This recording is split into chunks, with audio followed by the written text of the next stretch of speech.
में अतिथि father sisters एवं बच्चों, आज का सुसमाचार हम लोग कौन से किसके सुसमाचार से सुने हैं?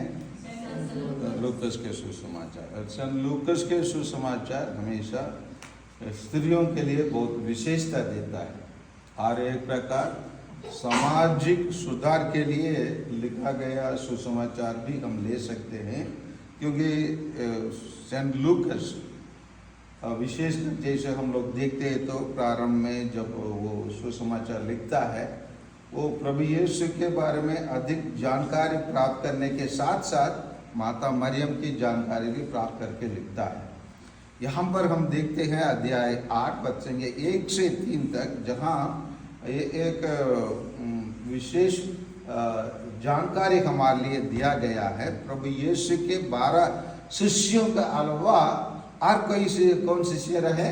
औरत भी रहे और अन्य स्त्रियों भी रहे जो शिष्यों के रूप में, और उनका नाम हमारे लिए यहाँ दिया गया है, जैसे मरियम है, सुसन्ना है और अन्य नाम भी दिया गया है। ये इसी से प्रभु यीशु क्या स्थापित करना चाहते हैं या क्या बताना चाहते हैं, उसी पर हमको मनन चिंतन करना चाहिए।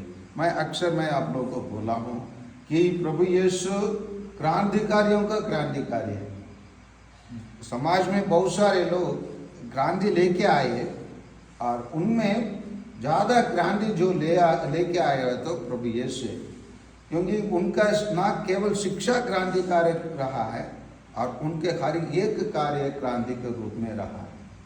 और हम लोग देखते हैं कि संत यूहन्ना के सुसमाचार 4:27 में जैसे हम लोग देखते हैं जब उनके शिष्य लोग चले गए प्रभु यीशु के लिए भोजन लेने के लिए शहर जाके वापस लौट रहे थे, वहाँ पर बताया जाता है, पढ़िए। उसी समय शिष्य आ गए। हाँ, उस समय शिष्य आ गए और उन्हें एक स्त्री के साथ बातें करते देखकर, हाँ, उन लोग प्रभु यीशु के किसके साथ? एक स्त्री के साथ बात करते हुए देखकर अचंभे में बढ़ गए, क्योंकि उन दिनों में यहूदी लोग स्त्रियों के साथ कोई भी ज़्यादा संबंध रखना को मना किए हैं और समाज में उनको मतलब फोर फ्रंट में आगे आके काम करने में स्त्रियों को मना किया गया है। उसी प्रकार हम लोग जैसे प्रभु यीशु 12 वर्ष में खो जाते हैं, हम बताते हैं, उसमें एक कारण यही भी है क्योंकि स्त्रियों के लिए अलग रास्ता और पुरुषों के लिए अलग रास्ता। इसीलिए प्रभु यीशु भी जैसे वो 12 वर्ष के हुए, वो एक अपने आप को स्थापित करना चाहते होंगे कि उसका समय आ गया है इस वचन पर ज़्यादा मनन चिंतन करने के लिए। इसीलिए प्रभु यीशु बोले होंगे मैं मम्मी के साथ जा रहा हूँ, क्योंकि बच्चों को मम्मी लोगों के साथ जाने के लिए इजाज़त है। इसीलिए ऐसे बोलकर बाद में पता चला होगा वो मंदिर चले गए होंगे और बाद में दोनों को ये जानकारी मिला होगा ना प्रभु यीशु इधर है ना उधर है। इसी कारण से प्रभु यीशु को उन लोग खोए थे।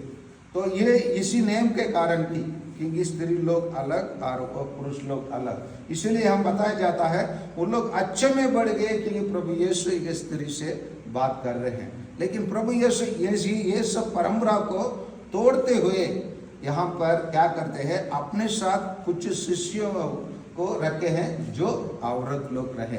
और उन लोग क्या किए, उन लोग अपने धन संपत्ति से सेवा सद का कार्य करते हैं। उन लोग केवल प्रभु यीशु के साथ उन लोग प्रभु यीशु भलाई पाके बोलते प्रभु यीशु उन लोग साथ नहीं चले, परंतु उसके साथ उन लोग ईश्वर की सेवा भी करते गए हैं। और इन सभी बातों से प्रभु यीशु हमें बताते हैं, जैसे हम लोग आप लोग सब अधिकांश लोग स्त्री लोग हैं कि कैसे ईश्वर के साथ चलना है, कैसे ईश्वर के साथ कार्य करना है। इन चीज़ों को आज का सुसमाचार हमें बता रहा है। आइए हम प्रभु यीशु के इस क्रांतिकार कार्य से हम सीखे कि प्रभु यीशु और ईश्वर हमको ये नहीं बनाया किसको ऊपर किसके नीचे, सबको सम्मान बनाया। केवल कैथोलिक कलीसिया में सिस्टर लोगों के लिए एक प्रश्न होगा, फादर आप लोग तो ऐसे उपदेश वाला देते हैं कब हम लोग मिशा बलिदान करने के लिए आप लोग अनुमति देंगे, वो एक प्रकार का प्रश्न है जिसको हम भी प्रश्न कर सकते हैं। हम भी कभी मां नहीं बन सकते हैं वो, पर उसके लिए ईश्वर हमको कभी इजाजत नहीं देंगे। इसीलिए इसी में भी ईश्वर ऐसे कुछ है ना नियमों रखे हैं। ये इसीलिए समानता मतलब जो मैं करता हूँ उसको आप भी कर सकते, वो नहीं है। सम्मान यही है, जो आपको योग्य है, आपके लिए है, उसी को आपको मिलना चाहिए। जो हमारे लिए है वो हमको मिलना चाहिए, वही है समानता। समानता इक्वालिटी मतलब आपके लिए भी 50 रुपया रहता था, आपका भी 25 रुपया, मेरे लिए भी 25 रुपया, मैं भी 100 साल जी रहा हूँ, आप भी 100 साल जिए, वो नहीं है। समानता अलग होता है, वो प्रत्येक व्यक्ति के अनुसार जो उसके लिए व्हाट इज योर राइट, आपका कोई अधिकार है, हक है, वो आपका मिलना चाहिए। उसी प्रकार दूसरे एक व्यक्ति को जो अधिकार है उसी को मिलना चाहिए। उसी चीज को प्रभु यीशु आज हमारे सुसमाचार के द्वारा स्त्रियों के अधिकार को स्थापना करके दिखाते हैं। आमीन।